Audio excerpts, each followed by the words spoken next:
Welcome to Accessibility Now, a podcast from the Statewide Independent Living Council of Georgia. I'm your host, Matt Shedd.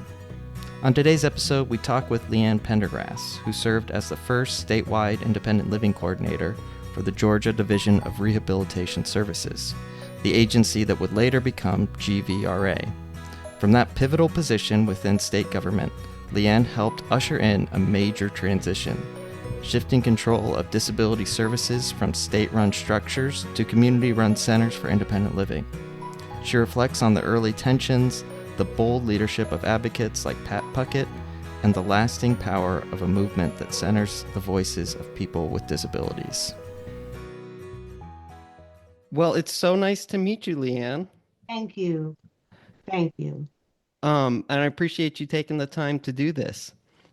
No problem. It's been a long time ago. So why don't you just fill us in on your history with SILCGA?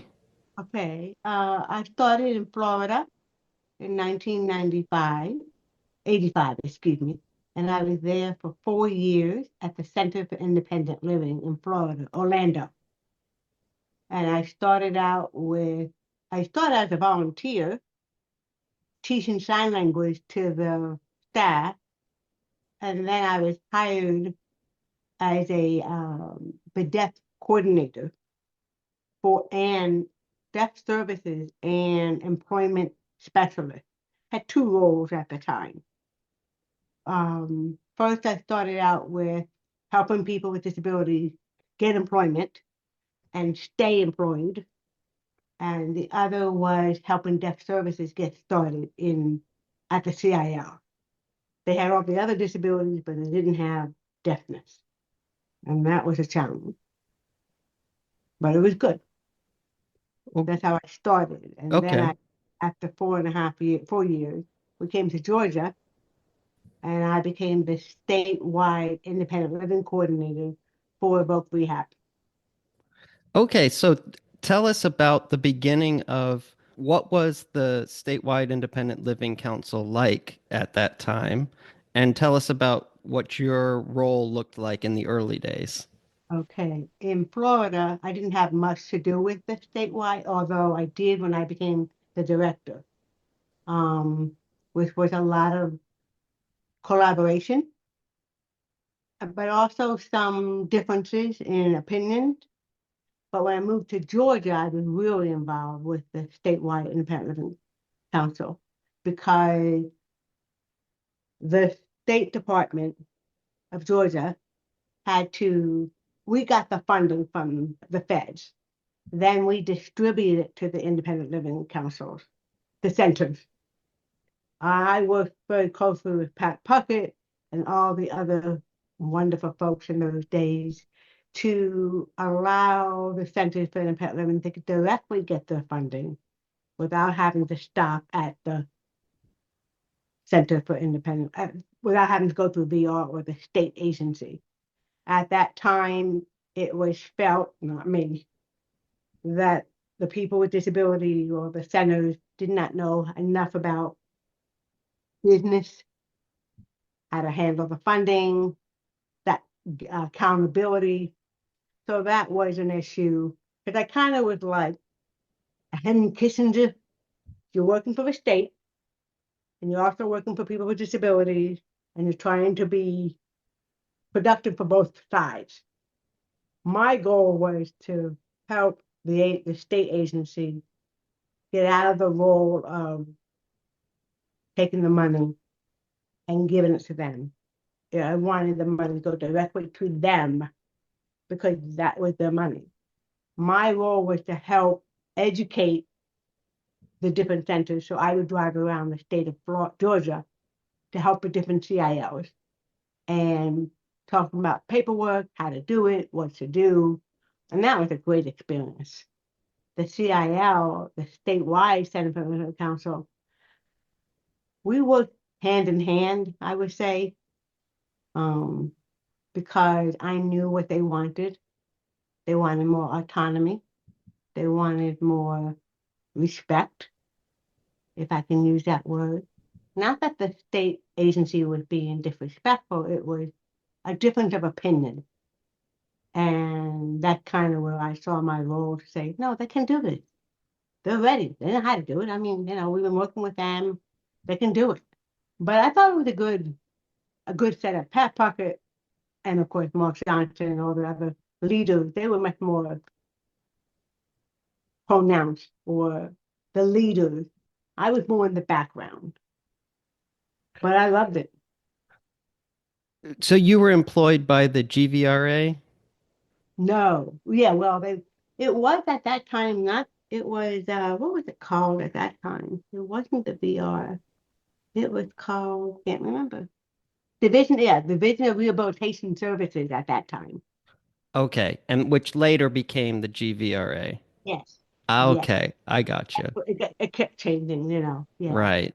So you Um, were actually a state employee versus Pat and the Statewide Independent Living Council, which receives federal money but is not a government agency. right. It's a So little I bit was more of an tricky to understand. employee. Yeah, I was not, I was a state employee who was a conduit to make sure they got the funding, how to use it, where it's supposed to go, and then I would compile all the data for the state agency. I got you. The In those early days when the Statewide Independent Living Council was just getting formed, what were your impressions of how it was being run and what it was adding to the disability rights movement at the time in Georgia? And kind of what was it like for you as someone working close with them, but kind of on the outside of the organization?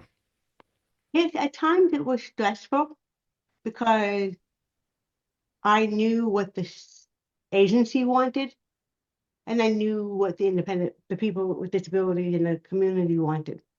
There wasn't always eye to eye, but at times I was nervous. Isn't it kind of strange to say that? But it was like, okay, how can we get this to work?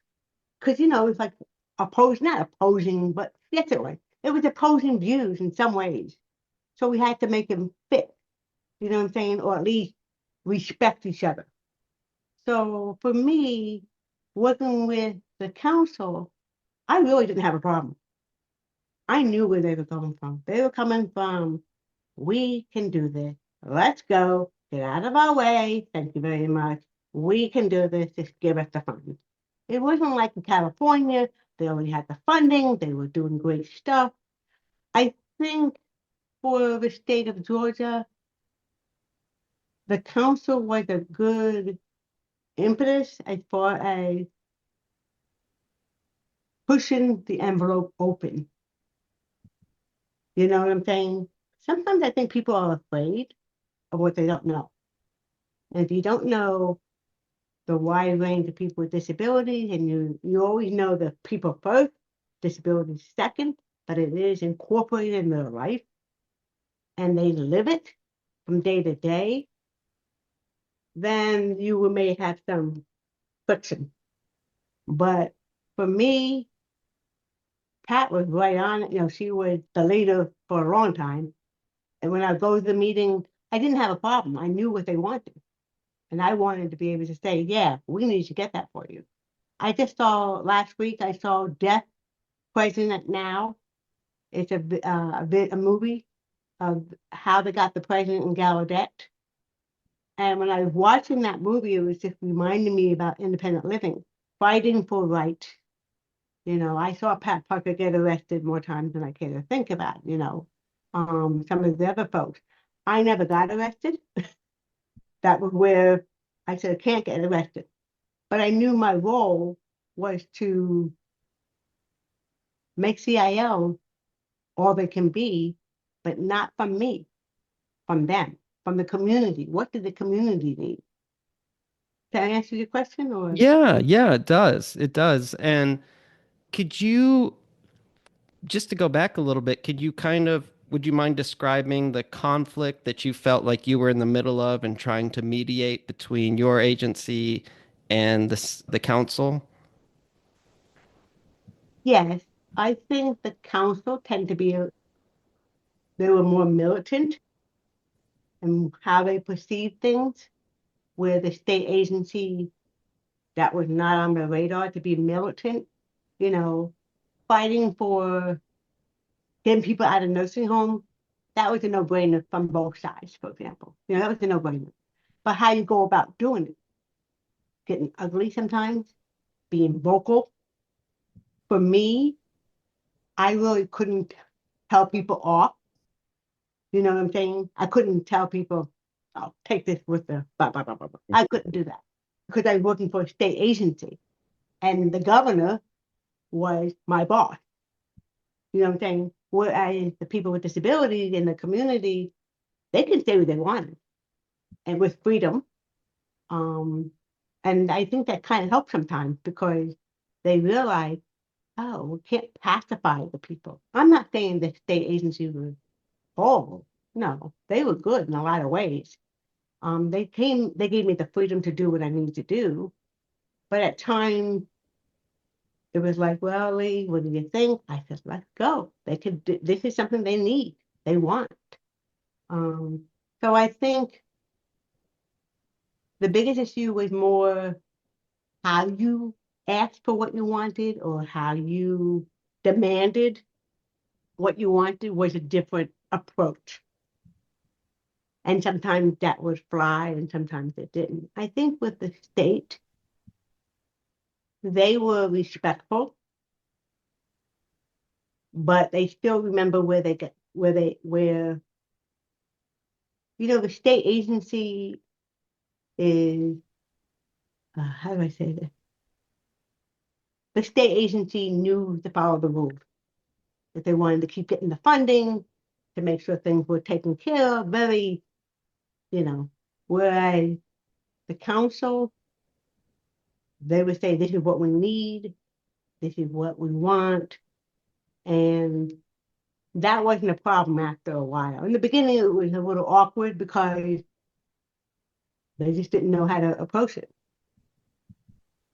I think after a while, we were on both sides, we were on the same page, and we were able to fight for whatever we needed to fight for. Wheelchairs, people with ramps, people stay in their homes, get out of the nursing home.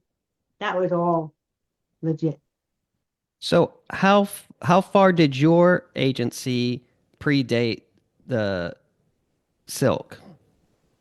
Uh, let's see, when did the silk start? I think right, well, when I was in Georgia,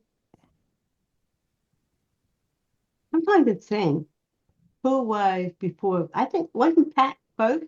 She was, yeah. Yeah. So when she got on board, I was on board.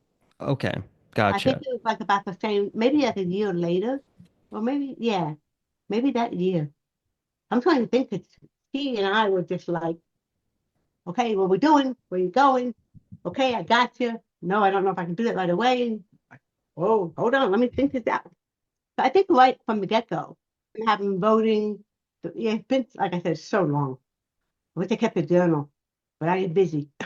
Yeah, no, that makes sense. But your organization had been there for a while, correct? Yes, Okay. yes, oh yeah, for years. They were there for years. I was the first statewide independent living coordinator for the state of Georgia. Okay. I don't know if they even have that position today. I don't know. Right. I left the field. So just to kind of summarize, the council coming in really sounds like it really shook things up because now you have all these advocates or under the leadership of Pat Puckett who are not state employees. So I have a lot of freedom to really push and demand. They're citizens that aren't employed by the government, so they can be really forceful in their demands. As a And that's result of that, oh, I'm sorry, were you gonna say no, something? and that's correct. You're absolutely correct. So, as a result of that, what sort of progress or victories or, milestones, whatever word you want to use, landmarks, did you see in your tenure there working alongside the council? For me, I think people saw, the state agencies saw people with disabilities were capable. um, were able to articulate their needs and were not afraid to back down or not afraid to stand up for what they needed. I think in a lot of ways, both the Statewide Independent Living Council and the state agency towards the end of my tenure were on the same page pretty much. It was like, okay, this could work. You know what I'm saying? I think we didn't have any state agency. I mean, we had in the beginning, we had state employees being IL coordinators throughout the state of Georgia. When I left, we had Center for Independent Living who were not state employees. And that to me was a big shift, a pivot, because they were no longer state people telling them, well, okay, we'll do this, we'll do that, we'll do this. Instead of we were out of the picture, they ran the show in the city that they were in or the town. That's huge. That's a huge huge. victory. Yeah. Yes, it was huge. It really was. When you think about it, now think about it. It was. I was like, okay, this was good. I can leave now. Because I knew my job ended. It wasn't going to be, I probably could have stayed there. But I chose to leave because I thought, okay, we got it. We went from state employees, 6 of us, now we're all out and they're running the show. Yeah. And you mentioned earlier on that getting people out of nursing homes, that was a priority for both organizations.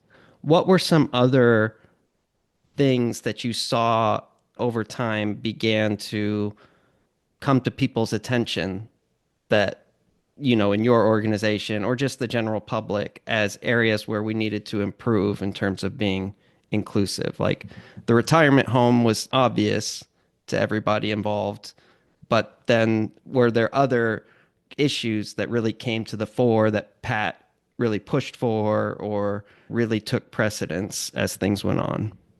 Well, we would get people out of nursing home was very important because and changing people's perception, people with disabilities perception of what they wanted. One young lady would say, I wanted a nursing home with no bugs. I was like, oh my gosh, we can do better than that. So getting them out was important. The funding issue was an issue. I mean, getting funding was like, but I think that, for example, the ramps, finding funding for ramps, getting people out. I spent a lot of time with employers, educating them about we can work. We can all work. You just got to give it a little bit of accessibility issues. When you think about it,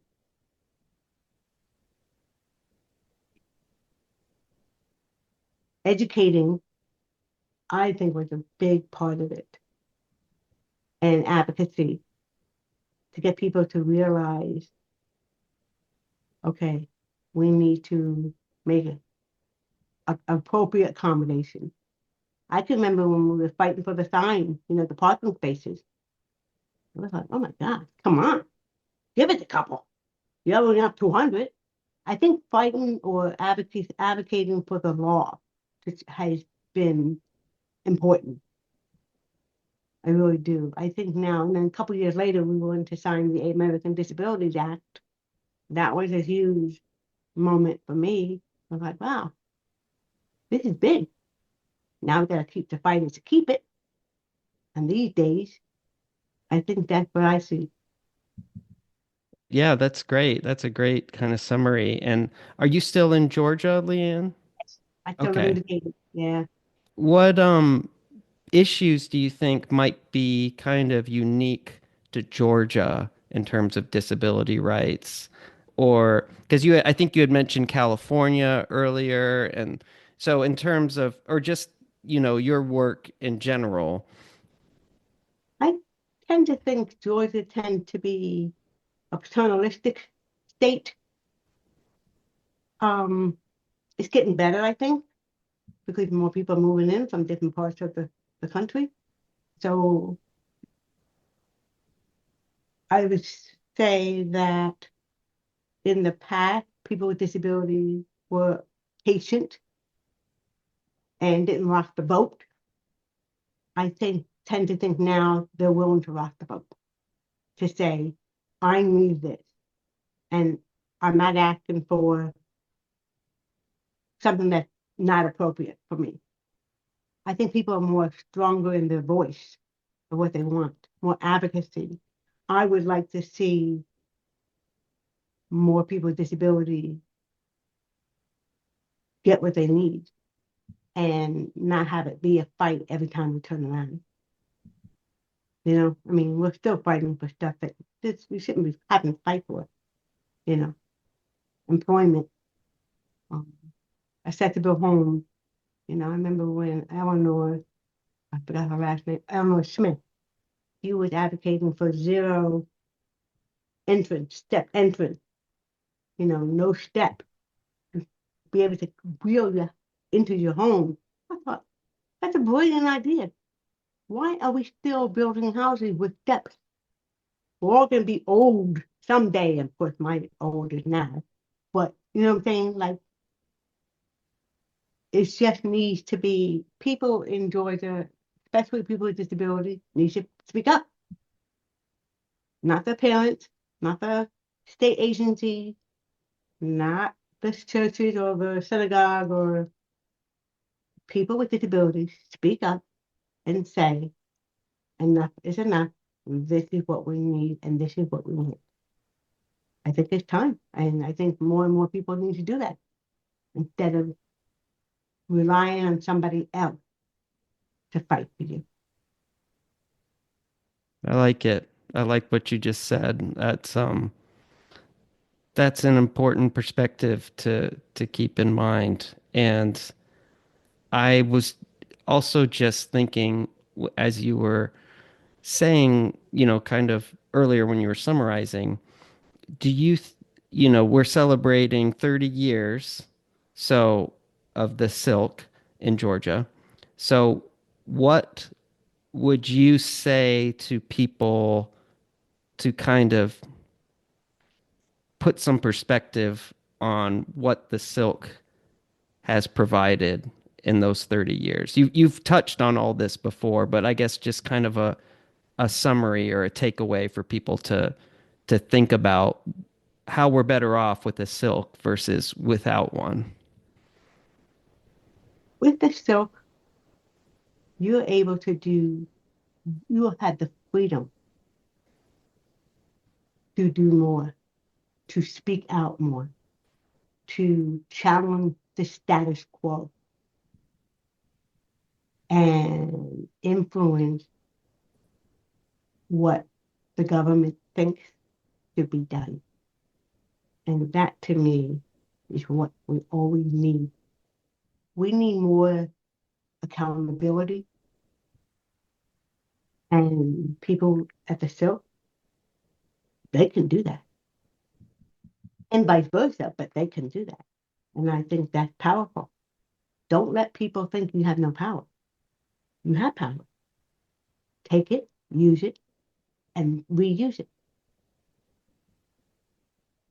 Beautifully said. Oh, were you going to add something to that? No, I'm just saying that in a nutshell, that's what I would say. Beautifully said. Is there anything else we haven't touched on that you want to add to the end here? Um, just don't give up. Do not give up. We have to continue to fight or advocate, probably the appropriate word, advocate. Um, because our rights could be taken away tomorrow. And we need to be right there fighting again a new crop of people who are coming up who don't know. And that's where we are today, I think, unfortunately. So we all the younger generation needs to rise up and take it. That's a good call to action to end on. Thank you so much for your time, Leanne. This is so helpful, and you provide it's such a rich history with the Silk, and you provided a lot of great information and kind of insight into what the early days were like. So thank you. Oh, thank you for allowing me to do this. It's kind of fun. Thank you for listening to Accessibility Now, a podcast produced by the Statewide Independent Living Council of Georgia. I'm Matt Shedd, reminding you that a Georgia that includes everyone is better for all of us.